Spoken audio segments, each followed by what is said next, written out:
Hello दोस्तों, राधे राधे। कैसे हैं आप सब। इस समय हम आपसे चैप्टर 2 की बात कर रहे हैं, जिसमें हम आपको परागण के बारे में बता रहे हैं कि परागण क्या होता है। परागण क्या होता है, परागण के प्रकार कितने होते हैं। ठीक, तो आपको इससे पहले की वीडियो में बताया था कि परागण क्या होता है, पॉलिनेशन क्या है। जब पराग कोश से परागकण निकलते हैं और वो निकल करके कहाँ पहुँचते हैं, मादा के वर्तिकाग्र यानी उसकी स्टिग्मा पर पहुँच जाते हैं, तो इस घटना को हम परागण कहते हैं।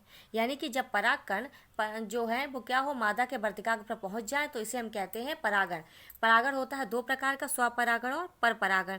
तो देखिए स्वपरागण, ठीक है, तो पहला क्या हो गया, स्वपरागण। स्वपरागण जो खुद से हो जाए, स्व मतलब स्वयं, ठीक है। तो स्वपरागण को इंग्लिश में क्या कहेंगे, सेल्फ पॉलिनेशन, जो सेल्फ अपने अपने आप ही हो जाए, सेल्फ पॉलिनेशन। स्वपरागण में क्या होगा, जब एक पुष्प के जो परागकण हैं वो उसी पुष्प के या उसी पौधे पर कोई दूसरा फूल लगा हुआ है उसके वर्तिकाग्र पर पहुंच जाए, तो उसे हम कहेंगे स्वपरागण। यानी एक ही पेड़ पर, एक ही पुष्प पर, ठीक है, अगर एक पुष्प पर ना हो पाए तो उसी पौधे पर कोई दूसरा फूल लगा हुआ है उसके वर्तिकाग्र पर पहुंच जाए, तो इसे हम कहेंगे स्वपरागण। स्वपरागण में एक पुष्प के परागकण उसी पुष्प अथवा उसी पौधे के किसी अन्य पुष्प के वर्तिकाग्र पर पहुंचते हैं। स्वपरागण में क्या होता है, परागकण जो हैं वो एक ही पुष्प के वर्तिकाग्र पर पहुंच जाए या फिर उसी पौधे पर लगे हुए किसी दूसरे पुष्प के वर्तिकाग्र पर पहुंच जाए, तो इस घटना को कहेंगे हम स्वपरागण या सेल्फ पॉलिनेशन। ठीक है।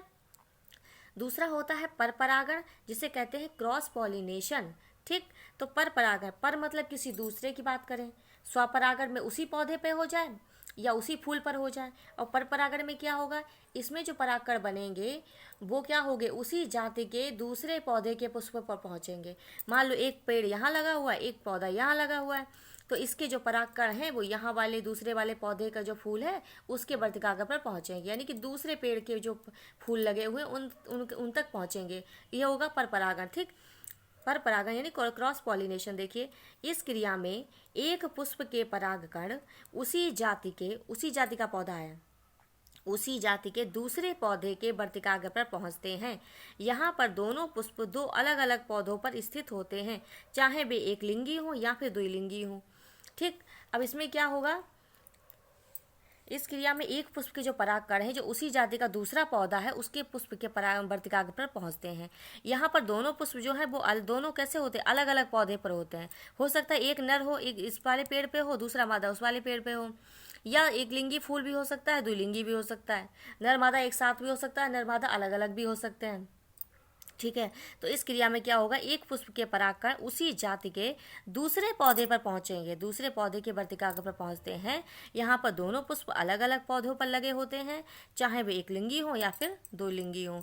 ठीक, तो ये होता है आपका स्वपरागण और परपरागण।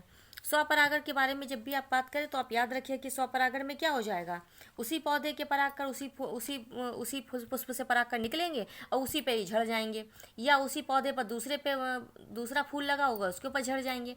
पर परागण में क्या होगा, एक पुष्प के परागकण दूसरा पौधा जो पड़ोस में लगा हुआ है उस पौधे के वर्तिकाग्र तक पहुंचेंगे, तो उसे हम कहेंगे परपरागण।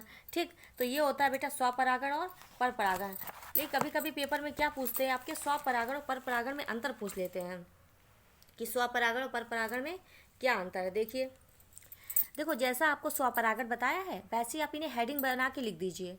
ठीक, तो देखिए एक तरफ डालेंगे स्वपरागण सेल्फ पॉलिनेशन, दूसरी तरफ परपरागण और क्या कहेंगे, क्रॉस पॉलिनेशन।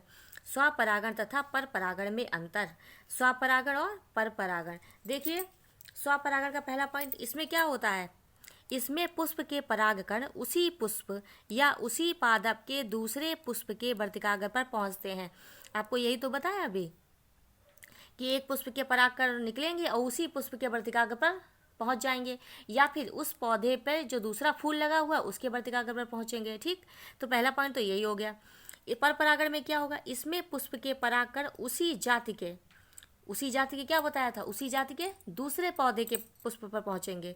इसमें पुष्प के परागकण उसी जाति के दूसरे पादप के पुष्प के वर्तिकाग्र पर पहुंचते हैं। ठीक, तो पहला पॉइंट तो उसकी परिभाषा से बन गया स्वपरागण और परपरागण में। दूसरा पॉइंट है, ये पुष्प द्विलिंगी होते हैं, ये पुष्प द्विलिंगी हो गए। ये पुष्प कैसे होंगे, एक लिंगी होंगे, एक पे नर लिखा होगा एक पे मादा लगा होगा, यही तो होगा भाई। दूर दूर होंगे, एक ये बताया था कि ये पुष्प द्विलिंगी है, ये एकलिंगी भी हो सकते हैं, कभी कभी द्विलिंगी भी हो जाते हैं। ठीक, तो ये पुष्प कैसे हो गए, द्विलिंगी होते हैं, ये पुष्प एकलिंगी होते हैं। तीसरा पॉइंट देखिए, इसमें पुष्प सुगंधित व रंगीन नहीं होते। अब भाई सुगंधित और रंगीन क्यों होंगे, रंगीन और सुगंधित पर परागण में जरूरी होता है।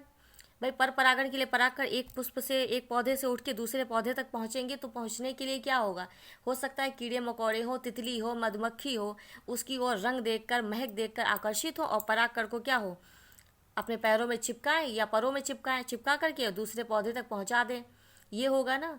तो इसके लिए क्या होगा, इसमें पुष्प जो, और स्वपरागण में क्या होगा, परागकण उसी पौधे पे, उसी पौधे के पुष्प पर पहुंचेंगे, तो इसके लिए उन्हें कोई माध्यम की आवश्यकता तो है नहीं कि हमें यहाँ से वहाँ तक पहुँचना है, इसके लिए माध्यम की ज़रूरत नहीं है ना। तो क्या होगा, इसमें पुष्प सुगंधित व रंगीन नहीं होते हैं। ठीक, तो इसके जो पुष्प हैं वो सुगंधित और रंगीन नहीं होंगे। लेकिन इसमें जो होगा पर परागण में, इसमें पुष्प सुगंधित व रंगीन होते हैं। अब भाई इसके लिए जो पुष्प हैं वो सुगंधित भी होंगे और रंगीन भी होंगे। क्यों रंगीन होंगे भैया, पर परागण होगा तो उसके लिए माध्यम की आवश्यकता होगी। भाई पानी के द्वारा भी पहुंच सकते हैं, जो पानी में पौधे हैं, हवा के द्वारा भी पहुंच सकते हैं परागकण इधर से उधर। ठीक, या कीटों के द्वारा पहुंच सकते हैं। तो ये बेटा जो इसके लिए जो होगा, इसमें पुष्प जो है वो सुगंधित व रंगीन होंगे। भाई सुगंधित और रंगीन होंगे तभी तो कीड़े मकोड़े, तितली, मधुमक्खी इनकी ओर आकर्षित होंगी, और तभी जब आकर्षित होंगी तो परागकण को एक जगह से, जब एक पुष्प पे बैठेगी तितली तो दूसरे पुष्प पे बैठेगी जाके, तो परागकण इधर से उधर पहुंच जाएंगे। ठीक, तो स्वपरागण में क्या होगा, इसमें पुष्प सुगंधित व रंगीन नहीं होते हैं, और इसमें जो परागण में हो क्या होगा, इसमें पुष्प सुगंधित व रंगीन होते हैं। अगला पॉइंट क्या है, इसमें परागण के लिए माध्यम की आवश्यकता नहीं होती है। और जब एक ही पौधे पर पुष्प लगे हुए हैं तो परागकण पहुंचने के लिए माध्यम की जरूरत तो है ही नहीं भाई, इतनी दूर थोड़ी ना है कि जो माध्यम चाहिए इन्हें। ठीक, तो इसमें परागण के लिए माध्यम की आवश्यकता नहीं होती है। और इसमें क्या होगा, इसमें परागण के लिए माध्यम की आवश्यकता होती है। भैया माध्यम चाहिए, पानी के द्वारा पहुंचेंगे, हवा के द्वारा पहुंचेंगे, कीटों के द्वारा पहुंचेंगे, तो इनके लिए माध्यम चाहिए ना, कि एक पौधे से दूसरे पौधे तक इन्हें पहुंचना है। ठीक, तो इसके लिए माध्यम जरूरी होगा। तो ये बेटा स्वपरागण और परपरागण में अंतर है, ये पेपर में पूछते हैं कि स्वपरागण तथा परपरागण में अंतर लिखिए। ठीक, और स्वपरागण तथा परपरागण क्या होता है, परागण पर टिप्पणी लिखिए। इस तरीके के क्वेश्चन यहाँ से बनते हैं, आप इन्हें तैयार करिए।